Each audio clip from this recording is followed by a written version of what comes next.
Deus veio à Terra para fazer sua obra entre os homens, para revelar-se pessoalmente ao homem e permitir ao homem contemplá-lo. Isso é algo pequeno?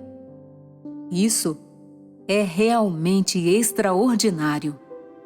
Não é como o homem imagina que Deus tenha vindo para que o homem pudesse estimá-lo, para que o homem pudesse compreender que Deus é real, e não algo vago ou vazio, e que Deus é elevado, mas também humilde. Poderia ser tão simples assim?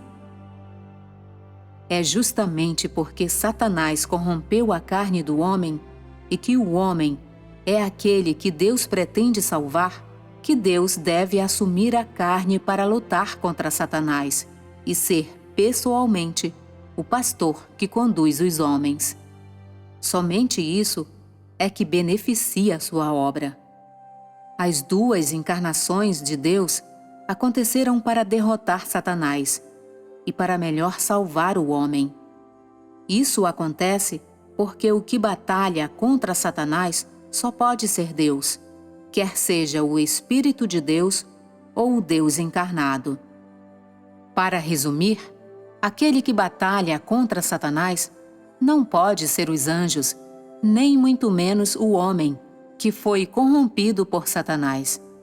Os anjos não têm o poder para fazer isso, e o homem é ainda mais impotente.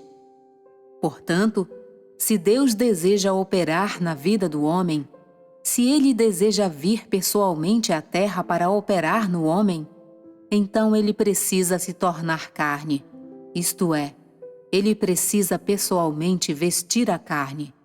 E com a identidade que lhe é inerente e com a obra que deve realizar, surgir entre os homens e salvá-los pessoalmente. Caso contrário, se fosse o Espírito de Deus ou o homem que realizasse essa obra, então essa batalha iria sempre fracassar em seu resultado e nunca teria fim. Apenas quando Deus se faz carne para travar pessoalmente a guerra contra Satanás em meio aos homens, é que o homem tem chance de salvação. Além disso, só assim Satanás é humilhado e deixado sem oportunidades para explorar e sem planos para executar. A obra realizada pelo Deus encarnado é inalcançável para o Espírito de Deus e ainda mais incapaz de ser realizada em nome de Deus por qualquer homem carnal, pois a obra que ele realiza visa ao bem da vida humana e transformar o caráter corrupto do homem. Se fosse participar dessa batalha, o homem simplesmente acabaria fugindo numa desordem lastimável, sendo incapaz de transformar o caráter corrupto do homem. Ele seria incapaz de salvar o homem da cruz ou de conquistar toda a humanidade rebelde. O homem só seria capaz de realizar uma pequena obra antiga, de acordo com um princípio, ou então uma obra que não esteja relacionada à derrota de Satanás. Portanto, de que valeria tentar? Qual é o significado da obra que não é nem capaz de ganhar a humanidade, muito menos de derrotar Satanás? Assim, a batalha contra Satanás só pode ser travada pelo próprio Deus, e é impossível de ser realizada pelo homem.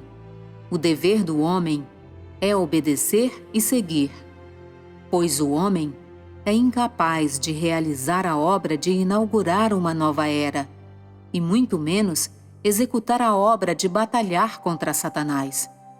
O homem só consegue satisfazer o Criador sob a liderança do próprio Deus, através do que Satanás é derrotado. Essa é a única coisa que o homem é capaz de fazer. Desse modo, sempre que uma nova batalha se inicia, quer dizer, toda vez que a obra da nova era começa, essa obra é pessoalmente realizada pelo próprio Deus, através da qual ele lidera toda a era e abre um novo caminho para toda a humanidade.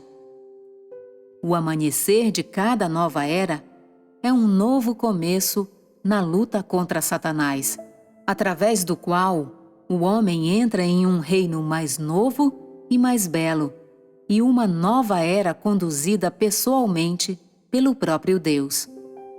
O homem é o Senhor de todas as coisas, mas aqueles que foram ganhos serão os frutos de todas as batalhas contra Satanás. Satanás é o corruptor de todas as coisas. Ele é o derrotado ao final de todas as batalhas, e também é aquele que será punido após as batalhas. Entre Deus, o homem e Satanás, apenas Satanás é o que será detestado e rejeitado. Aqueles que foram ganhos por Satanás, mas que não são retomados por Deus, no entanto, se tornam os que receberão a punição no lugar de Satanás. Dos três, apenas Deus deve ser adorado por todas as coisas. Aqueles que foram corrompidos por Satanás, mas que são retomados por Deus e seguem o caminho de Deus, entretanto se tornam os que receberão as promessas de Deus e julgarão os malignos para Deus. Deus, de certo, será vitorioso, como é certo que Satanás sairá derrotado. Mas entre os homens haverá aqueles que vencerão e aqueles que irão perder.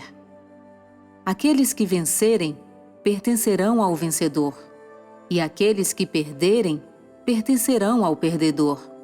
Essa é a classificação de cada um de acordo com o tipo. É o resultado final de toda a obra de Deus, e também é o objetivo de toda a sua obra, e isso jamais irá mudar. O cerne do plano de gerenciamento da obra de Deus está focado na salvação do homem. E Deus se tornou carne principalmente pelo bem desse cerne, pelo bem dessa obra e para derrotar Satanás. A primeira vez que Deus se tornou carne também foi para derrotar Satanás. Ele se tornou carne pessoalmente e foi pessoalmente pregado à cruz para completar a obra da primeira batalha, que foi a obra da redenção da humanidade. Do mesmo modo, esta etapa da obra também é realizada pessoalmente por Deus, que se tornou carne para realizar sua obra entre os homens e para falar pessoalmente sua palavra e permitir que o homem o veja. É claro que é inevitável que ele também faça alguma outra obra ao longo do caminho, mas o principal motivo por que ele realiza a obra pessoalmente é derrotar Satanás, conquistar toda a humanidade e ganhar essas pessoas. Assim, a obra da encarnação de Deus é algo incrível. Se o propósito dele fosse apenas mostrar para o homem que Deus é humilde e oculto e que Deus é real, ou se fosse apenas pelo bem de realizar essa obra, então não haveria necessidade de se tornar carne. Ainda que não tivesse se tornado carne, Deus poderia revelar sua humildade e oculta habilidade, sua grandeza e santidade diretamente ao homem, mas tais coisas não têm a ver com a obra de gerenciar a humanidade. São incapazes de salvar o homem ou fazê-lo completo, tampouco de derrotar Satanás. Se a derrota de Satanás envolvesse apenas o espírito lutando contra outro espírito, então tal obra teria um valor ainda menos prático. Seria incapaz de ganhar o homem e acabaria arruinando a sina e as expectativas do homem. Portanto, a obra atual de Deus tem profundo significado. Trata-se não só de permitir que o homem o veja, não só de abrir os olhos do homem ou de dar ao homem um pouco de emoção e encorajamento. Uma obra assim não teria significado.